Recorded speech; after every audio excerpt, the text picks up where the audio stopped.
So we're going to start today. Hi, Sheldon. Good evening, Bernard. Good evening, everybody. Good evening, everybody. Okay, we begin. We're going to start. My normal Gemara is a little different today. I had a problem with the printing, so I have my other version, but same idea. We're going to learn. I just want to mention we're going to learn Ilan Ishmas Lewis's grandfather, whose yahrzeit is tonight, Yehuda Lev ben Rabbi Yitzchak. Yeah, Ruach Hashem Tanichem Began Eden Amen. Okay, so we're beginning over here at the top of the page. Easy. We'll make it a little smaller. Amar Rava. Rava said, we just got through saying about certain halachas regarding Kiddush. So Rava gives you the bottom line halacha. Hilchas of the halacha is ta'am. If you eat something, mikadesh, you could say the Kiddush. Now, there was an opinion that we learned before on the previous page, Kuvav, that says ta'am loy mekadesh. There was like a knas. If you came home Friday night and bit into a piece of cake, there was an opinion there that you are not allowed to make kiddush. That for a whole Friday night you're usher for making kiddush. It doesn't mean that you should starve the rest of the night. The next morning you eat your normal meal, and then the next morning make kiddush. It's a strange type of like knas that they knas the person. You can't. You're invalidated for making kiddush. You have to be hungry when you're making kiddush, and therefore, if you taste it, you can't make kiddush that night. But we paskin Tom, if you by mistake ate something before kiddush, you could still make kiddush. V'ta'am, if you tasted something when you came home Matzah Shabbos, mavdil, you could still make havdalah. That was one thing. The next thing we learned, umishalei kiddush be'erev Shabbos. Somebody did not make kiddush on erev Shabbos. He forgot to make kiddush Friday night. Then is mekadesh v'hoylech kol hayom kulay. He can make kiddush the whole entire day, the whole Shabbos. He has time ad Motzei Shabbos until Matzah Shabbos. So he has the whole entire day. That's his timeline. Umishalei hivdil Motzei Shabbos. If you didn't make havdalah on Matzah Shabbos, mavdil v'hoylech kol hashabbos kula. You can make havdalah. This doesn't mean the entire week. You can make until Wednesday, like we learned before, that Sunday, Monday, and Tuesday are considered like connected to the Shabbos. So up until Tuesday night, you can make havdalah if you didn't make havdalah Matzah Shabbos. But the one thing you shouldn't do is make a bayram ha'eresh. Bayram ha'eresh has to be said by itself on Matzah Shabbos. And if you didn't say it, you don't say bayram ha'eresh if you're making havdalah later. Ameimar pasuk la lahash matzah the Rava b'haylashna. Ameimar had a version of what Rava said in the following language. That we have the version this way. Ameimar had it this way. Amar Rava hilchas the halacha is time mekadesh time mavdal. If you tasted something, you make kiddush time mavdal. You can make havdalah. That's the same. Mishalai kiddush ver Shabbos mekadesh v'elchan kol hayon kulay. If you didn't make kiddush ver Shabbos, you can make kiddush the whole day. But here's the difference. If you didn't make havdalah Matzah Shabbos, mavdil v'hoylech kol hayoyin kulay. You can only make havdalah that day. So that means that if you didn't make havdalah on Matzah Shabbos, you have only until Sunday night to make it Matzah havdalah. That's this version of Rava, which argues on the previous version that you have until Tuesday night. And we paskin that you could make havdalah up until Tuesday night. In fact, when Tisha B'Av comes out on Sunday, so you're not making havdalah Matzah Shabbos, we make havdalah Sunday night. So it's obvious that we don't paskin like this version of Rava. New Gemara. Amrele Mar Yenuka Umar Kashisha. Mar Yenuka Umar Kashisha b'derei Rav Chizda. Rav Chizda had two boys, and they had the same. The Rashi, it's very interestingly. He gave the name of his two boys the same name. But so the same name, we don't know what they are. Let's assume their name is Mar, but they had a name, and they both boys had the same name. So in order to differentiate which was the younger one and which one was the older one was called Mar Yenuka, one was called the younger one, and one was called Mar Kashisha, the older one. So anyway, they said Rav Ashi. They said a story to Rav Ashi. Zimra Chada, when you're growing up in Rav Chizda's house, you have what to say. They say the story. Zimra Chada, Ikla Ameim Asrin. One time, a maimer came to our residence for Shabbos. V'lo havolon chamra. We didn't have wine. Okay, the wine was very expensive, and we didn't have wine in the house. And it was Havdalah time. I seen it like shikra, so we brought him beer. V'lo avdil, and he didn't make Havdalah because he felt that you could only make Havdalah on wine, or the what we're going to learn now is the Chamar Medina, the beverage of that country, and he felt that the beer, which was made of dates, is not valid for Havdalah. So he didn't want to make Havdalah on beer.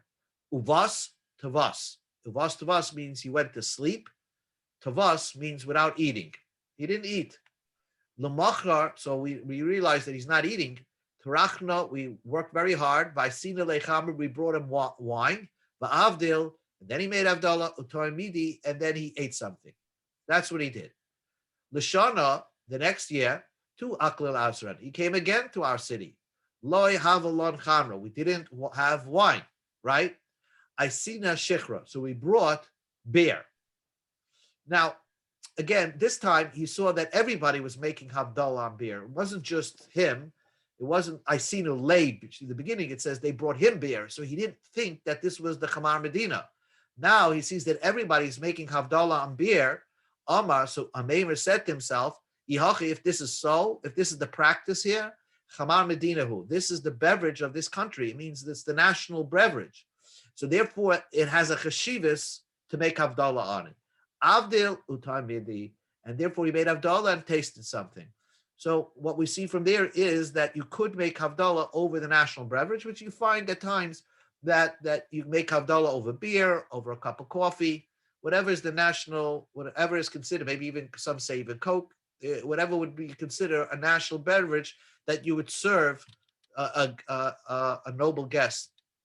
That's what we learned from here.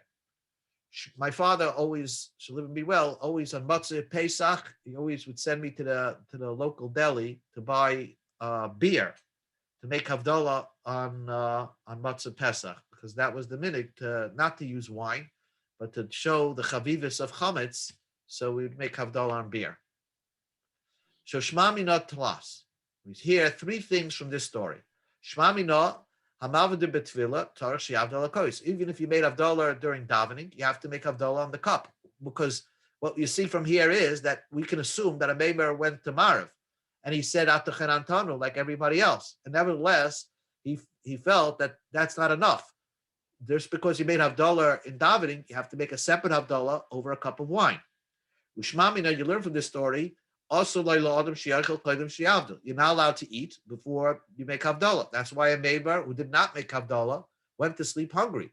We hear from here, whoever didn't make Havdalah but to Shabbos, you can make the Havdalah the entire week.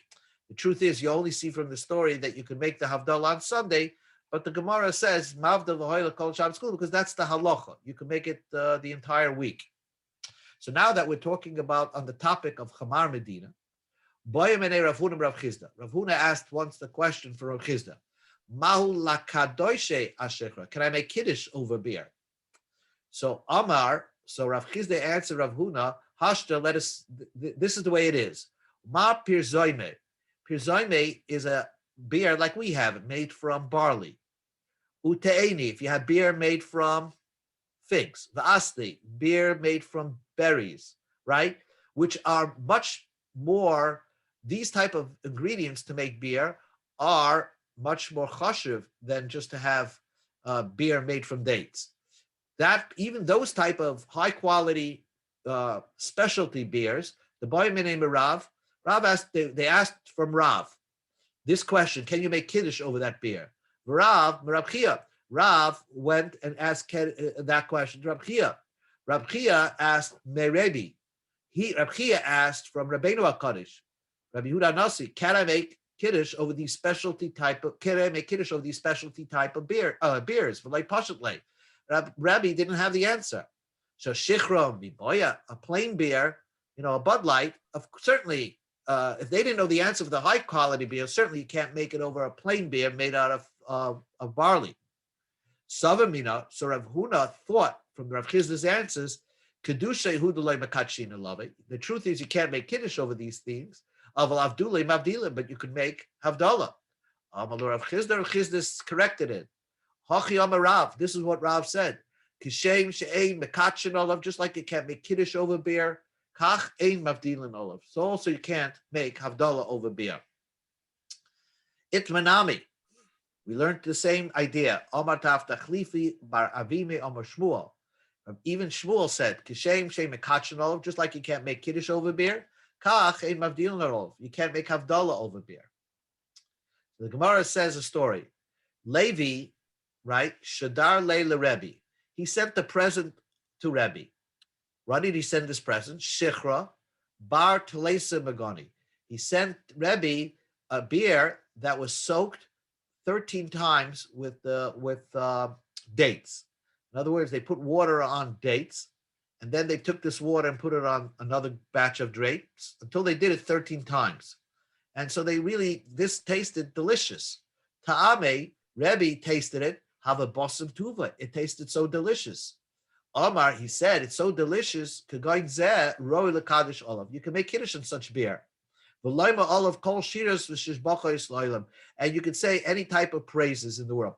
Rebbe, you should know, Rebbe had this particular minhag that he wasn't so particular on we're going to see also that there's some of them that weren't so particular to use wine for Kiddush. If it was such a special beverage, they would use it to make Kiddush. So that's what he thought, that Rebbe said you could use this type of beer to make Kiddush instead of wine. So he drank it. But in the night, he was in he had constipation because dates causes constipation. Amar, he said, he changed his mind. B'yasran, this causes such pain and stress. Umafayis, I'm going to use that as Kiddush and praise God. So he changed his mind. Amar Rav Yosef said, I guess, Edo Barabim, I make a promise in front of all the people here. In other words, my promise is that I'm never going to be mater neder. I'm never drinking beer. Amar Rava said, Ishta mezarian, you should drink the water, sewer water, basically. Don't drink beer.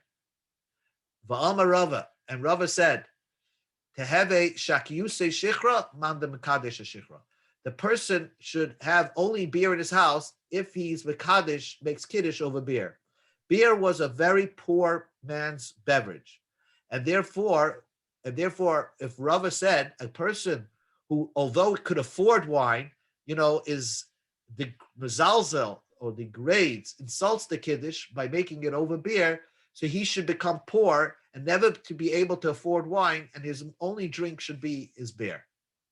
So the Gemara comes out pretty strong against kiddush over beer, and they felt is an inferior beverage.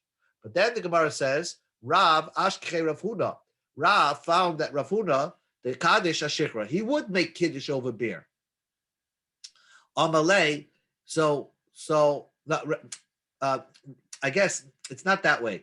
Rav Huna found Rav that was Mekadesh on beer. That's the way you read it. Rav Huna found Rav who made kiddush over beer. Amalei, so Rav Huna said to Rav, Shari Abel Mikne Istera Meshichra. Rav is very happy because he made a lot of money selling beer, that he feels that this is such a good beverage to make kiddush out of it. He made money. Istera is like he made money. So therefore, it's something that had a special chavivas to him, a special, he had like a connection to beer, and therefore Rav used it for kiddush, because Rav is of the opinion you don't necessarily need to use wine for kiddush. Maybe it's only the Rabbanim. And we saw before in the Gemara that Rav's opinion is that sometimes Rav would come home and the challah smelled so delicious, he wouldn't drink wine. He would make kiddush over the challah. And sometimes he was in the mood for wine, he made kiddush over wine. So he wasn't so particular. And this time, his Talmud, Rav Huna, found him that he was in the mood for beer, and he made kiddush over the beer. So that's interesting shita. Tanar Rabbanan, we learned in the Brisa that's not so. Ein mekachin el al yain. You don't make kiddush only on wine. Wine is only for kiddush. Ein mevarchim el yain. So you don't make a bracha rishayna only on wine. So the Gemara challenges that. What do you mean? Only you don't make a bracha rishayna only on wine. Isn't it true over beer and water we don't make a shahakal? Of course we make a shahakal. Amar Abaya, so Abaya said, Hachikama. This is what the brisa means. Ein oimrim, you don't say, Have kaisha bracha levarech el al yayin. The only time you can say, like say for benching and for kiddush and for havdalah, you don't say, let us make this a kais of blessing only on wine. Wine is the beverage to be only used for berchas hamazon and kiddush and technically for havdalah. That's what the brisa means to say. Tana Rabbanim. Bryce is taught, Ein mekachin ala sheikha. You don't make kiddush over wine. Rishum Rab Lezer, Rab Shimon Amru, Rab Lezer, Rab Shimon said, mekachin, you do make kiddush over beer. And then the Gemara is, you do make kiddush over beer. So it's a machlekes tanoim. B'ti'im asiyayin, how much of the wine do you have to taste? So that's a new topic. How much of the wine do you have to taste? So the first price says, kol shahu, even a tiny drop. Rabbi Yossi Bar Yehuda, I remember Rabbi Yossi says, Maloi Lugma. All you have to taste is a Roiv Revius. Maloi Malugov is one cheekful. That's the amount for Kiddush. A normal Kiddush. By the way, by the Seder, you probably have to have a Revius. You have to have 3 ounces. And the best type of Kiddush cup for the Sedarim are the smallest type of Kiddush cup. Because if you take a 4-ounce Kiddush cup, and you use that for your arba kaises, that's the best way, because you're able to finish the cup and you're not drinking so much. So they say they found they have somebody in his possession has the Chofetz Chaim's becher, and it was just big enough to hold like 3.5 ounces or something like that. So that's interesting. Amar Rav Huna Amar Rav. Rav Huna said in the name of Rav. V'chein Tanu Rav Gidol de Mineresh. Rav Gidol from Neresh said the same thing. Hamakadish v'toyim v'loyim lugmav. If you make kiddush and taste in v'loy lugmav a cheekful, yotza. You make your yotza. V'im lav, but if you did not, it means not necessarily you have to taste it, but somebody of the group has to taste it. That's an important point. That means even if you make kiddush and you, let's say for some reason you can't have wine or grape juice, so you can give it out to somebody to drink. And somebody has to drink a cheekful of that kiddush, and then you yotza. Vim lav, if nobody's drinking it, lo yotza, you're not yotza the kiddush. So Amar Rav Nachman Bar Yitzchak, I had this version that it was Rab Gidel plain. I know Tanin law, lo Gidel bar Menashe. Gidel bar Menashe did not say the statement. Lo Gidel bar Menyumi, not Gidel bar Menyumi said the statement. And not Gidel bar Minash. It was just, I had the statement of this Mekadesh V'Toram. I learned it's a Gidel, a guy named, Tana named Gidel said it. El Gidel Stama. A person with the anonymous Gidel said it. L'maynaf Gemina, what's the difference? Who said it? As long as you have a memra, what's the difference? L'mirmi didei adidei. Because if you can ask a contradiction from one Rav Gidel to another Rav Gidel, you don't have a contradiction, because it could be not the same person. If you find another Rav Gidel that says that you have to drink a Revius, supposedly, you can't ask a stira from this Rav Gidel, because this Rav Gidel is an anonymous Rav Gidel, and maybe the Gidel that says the other statement is Rav Gidel bar Menashe or Gidel bar Menyumi. So therefore, so ends this sugya. I know that for myself, if I bench over Berchas Hamazon, over a Kaishel Bracha, and I don't want to get involved in making a ala gefen after that Kaishel Bracha over benching, all you have to do is have a Malay Lugmav, which is not even a Revius. And if you don't drink a Revius, you don't make a Bracha Achrona. And as long as you have that, you yotze the Kaishel Bracha, and that's the halacha. So it's interesting. And now we get back to our Mishnah. It's interesting. Our Mishnah started off that you're not allowed to eat Erev Pesach. Then our Mishnah got off, sidestepped, and segued into other halachas. You're not allowed to eat Erev Shabbos. And then it got into Kiddush. And then it got into Kiddush and Shul. And now, and what could you use for Kiddush? And it got to Kamar Medina.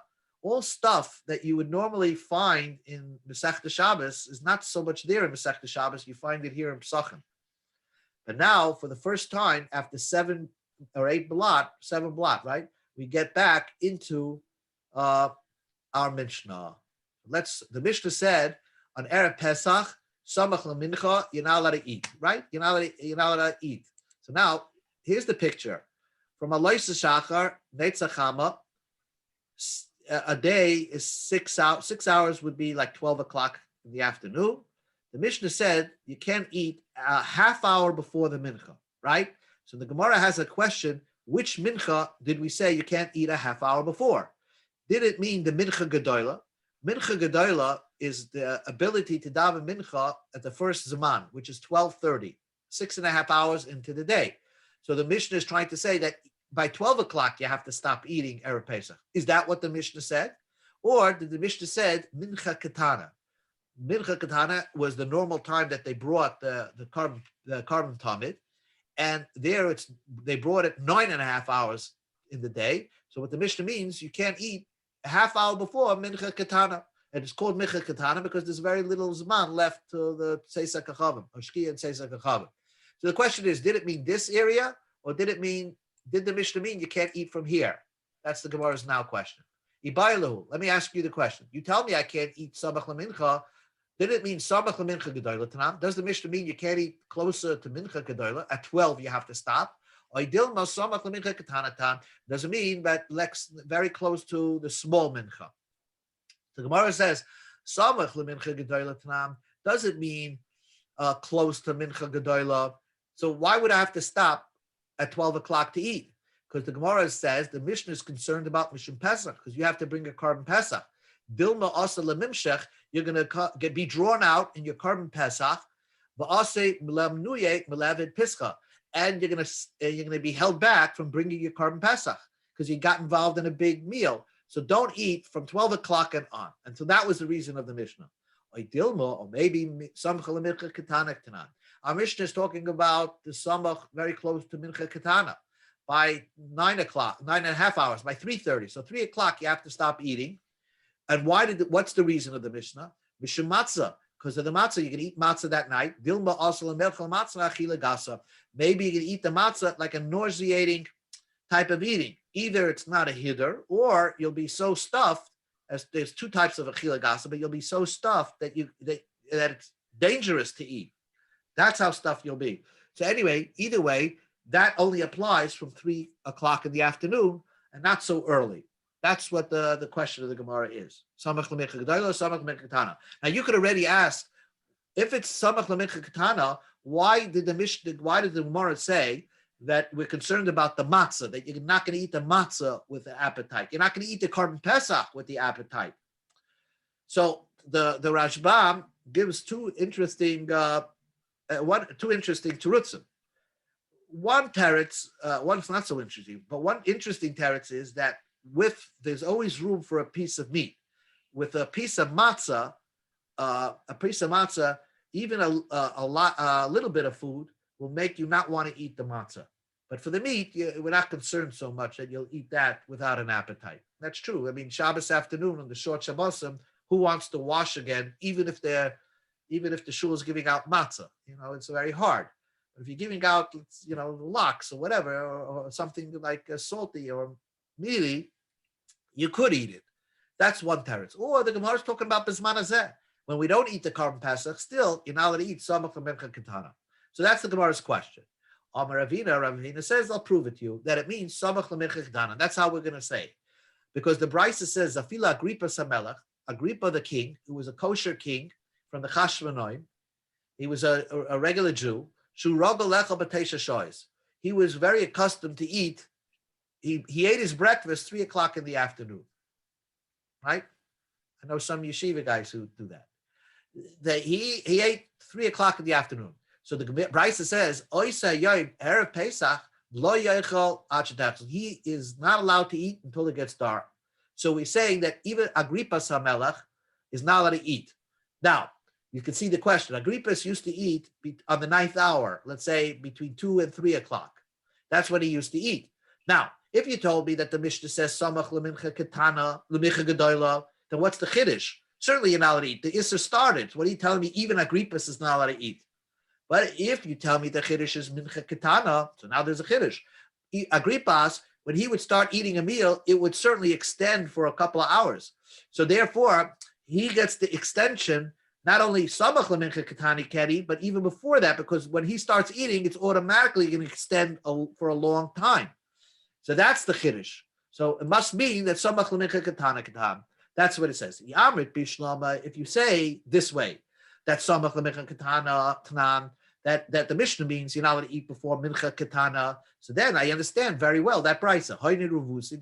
That is the novelty of Agrippas, because he can even begin his normal breakfast at 3 o'clock. Eli Amrit samach lemincha katana, that the Mishnah means you can't eat at 12 o'clock. So by Ruvus de Agrippas, what's the novelty of Agrippas? Chal isa le'mi'ikara. They already started the Issa, already started by 12 o'clock, you're not allowed to eat. So what's the Chiddush of Agrippas? So Ella, you must say, that our Mishnah means that the Issa to eat Erev Pesach in the afternoon begins from 3 o'clock in the afternoon, very close to Mincha Katana, which is 3:30, so a half hour before. So the Gemara says that why can't Agrippas start eating his breakfast? Soif by Robusta Agrippa. What is the novelty of Agrippas? I'm sorry. Hamati leismani isure. Certainly, his man Isser is going to, still, you have to answer me, what's the novelty? He's certainly going to extend into the couple of hours into the main Isser. So let's consider it, even if he starts before Mincha Katana, certainly he should be also, because his intention is to really make his meal very long. So the Gemara says, no, I would think that Agrippas is an exception. His time clock, inner time clock, is very different. Mao, the same I would have thought, Teisha Shois like Agrippas, Ka'aba Shois Didon, that just that the ninth hour by Agrippas is like our 4 hours. In other words, and that means that just like when you eat, let's say at 9 o'clock in the morning, breakfast, by the time nighttime comes, you're hungry. So same thing, Agrippas, just because he ate his breakfast at 2 or 3 o'clock in the afternoon, doesn't mean that he won't be hungry at nighttime. He'll also be hungry at nighttime. Kamash Malan, no. Agrippas, because he eats his breakfast at 3 o'clock in the afternoon, he is not going to be hungry at evening time. And therefore, we tell Agrippas, don't eat samach lemincha katana. And even Agrippas, you shouldn't even be samach lesamach. Between 2 and 3 o'clock, you should already stop eating at all. So that's the Gemara lists off that the Mishnah doesn't answer you from eating only from samach lemincha katana. Few more lines. Amar Rabbi Yossi. It says you're not allowed to eat. So obviously we saw you're not allowed to wash to eat egg matzah. But Rabbi Yossi, avamat behiba mini targima. You're allowed to dip, let's say, meat and fruit or shahakal cake. That kind of stuff you're allowed to use. If you've been by a hotel program, it's a big feast. A little bit, somewhat, even on Erev Pesach, but all with shahakal, mini targima, but nothing you wash on.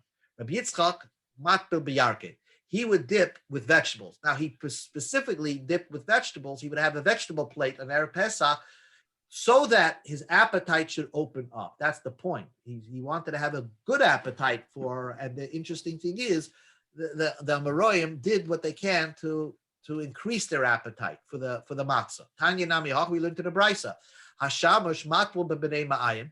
The shamash would dip, let's say, something, let's say a vegetable, a carrot, into the stomach of the animal that was going to be used as the meat for the main meal, the main course of the Seder night.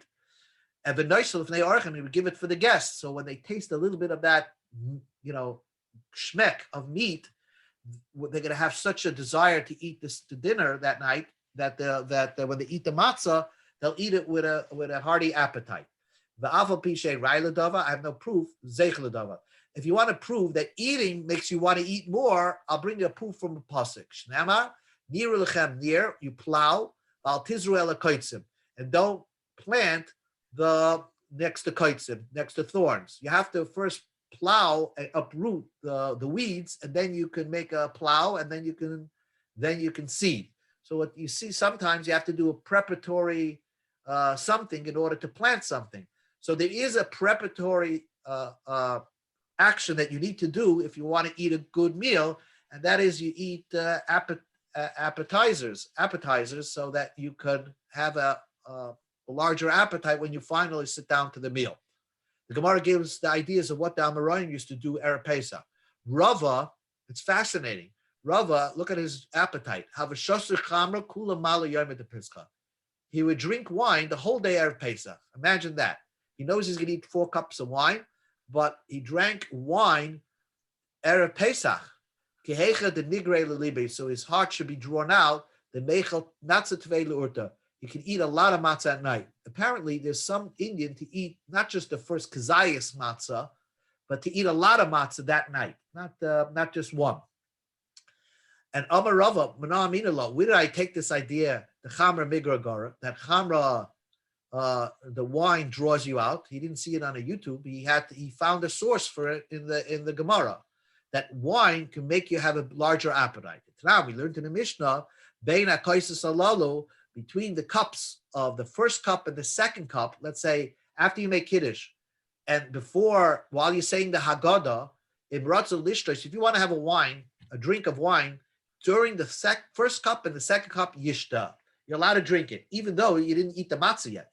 Bei shlish revi la yisra, between the third cup and the fourth cup, after benching to the fourth cup, you shouldn't drink another wine, because it looks like the main reason is because after the meal, if you drink wine, you get drunk, and you still need to say the Hallel and the Chagadia and all that, and some people, like after the third cup, they already make their way back up to their room, but you got to say to the fourth cup, and therefore there's halacha, you can't drink between the third and the fourth, but between the first and the second, you could drink. The Amrit misses, sorry, so if you can tell me that drinking wine makes you full, why could you drink between the first and second cup? You're eating the matzah in a nauseating way because you're filling yourself up. From here you see, migrar gorer. It certainly draws you to eat. Wine draws you to eat a little bit of wine. Too much of it fills you up. A little bit, as Taisus explains, it doesn't fill you up. It actually makes you want to eat more. One last story. Rav Sheshes Hava Yosef Batanisa Kol Mali Yom Pesach. This was a good idea.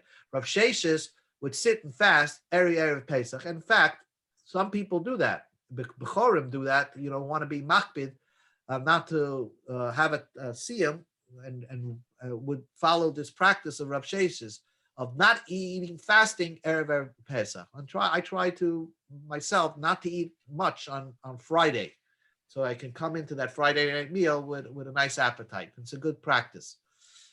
Neima Kosova Rav Sheshes. Gemara says, what is the opinion of Rav Sheshes? Why did he fast Erev Pesach? Maybe Rav Sheshes holds that our Mishnah asks you to eat Samach Lemincha Gedolah Tanan. The Mishnah already asked you before at 12 o'clock you're not allowed to eat. Now, and the reason is Mishum Pischa, because maybe you're going to be tardy and not bring your carbon pesach. You get involved in a meal. The reason is because you're going to hold yourself back, be drawn out, not to bring your carbon pesach. Okay, that takes care of why he didn't eat at 12 o'clock. But Rasava law, Rav Sheshes also held, like what Rabbi Yeshaya and Rabbi Lazar said, Maksha Hoya ben Beseira, that Rabbi Yehuda ben Beseira would give a hechsher the Pesach sheshachtu b'shachris ba'asal l'shmoy. If you shechted a carbon Pesach, not during the afternoon, but in the morning of Arba Asar, you could shecht your carbon Pesach, because he learned, Ben Beseira learned, Bein Rabayim means between the 13th night and the 14th night, that's when you bring your carbon Pesach. So technically, according to Ben Beseira, already about 8 o'clock in the morning, you could bring a carbon Pesach. The Sava Beina Abayim means Bein Erev the Esma, Erev the Inna. Between the 13th night and the 14th night, the 14th night and the 15th night, that's what it means. You could bring the carbon Pesach. So that's why the whole reason why he didn't eat, because it's a Zeichel of carbon Pesach. And since there is an opinion that you could bring the carbon Pesach in the morning, so Rav Sheshes had the practice of not eating the whole Erev Pesach. That's what the Gemara thought the opinion of Rav Sheshes is. So the Gemara says, no, that's not. Our Mishnah says that the reason why you can't eat after Mincha, it means Mincha Ketana, and so that you can eat the matzah l'tei oven. So why did Rav Sheshes fast the whole day? The Shani Rav Sheshes had a very different. And you have to know, Rav Sheshes was Sagi Nohar. He was blind. Istis Habe, he had a certain finicky thing about him. The itoim betzafra bidi, if he ate something in the morning, if he ate something early in the morning, at night he really didn't enjoy it as much. And therefore, he had this practice of not eating on Erev Pesach. Okay, so this is a nice Gemara. We're up to Daf Kufches. Very good. Shkoyach. Yeah. My father used to say, you say by Yaakov asked, "V'nosan li lechem lechol uveged lilbosh," that he asked that God should give him food to eat, and the same clothing that he wore before he ate that food, it should still fit him. That's what we're learning all about this achila gasa. How the food affects you, and you could, it changes you. Even if you eat it, even if you eat a little bit in the morning, it already changes how you're going to taste the matzah that night. To some day, Amoraim. Fascinating. Yes, very good. Thank you. All right, smile. Okay, tomorrow night I don't think I'm going to have the Gemara in front of me because I'm in a different location, but we'll give it over the Zoom as well. So if you have your own Gemara, Okay, no problem. Okay. I'll try to have this. Okay. Is good. Danach. Ja. No.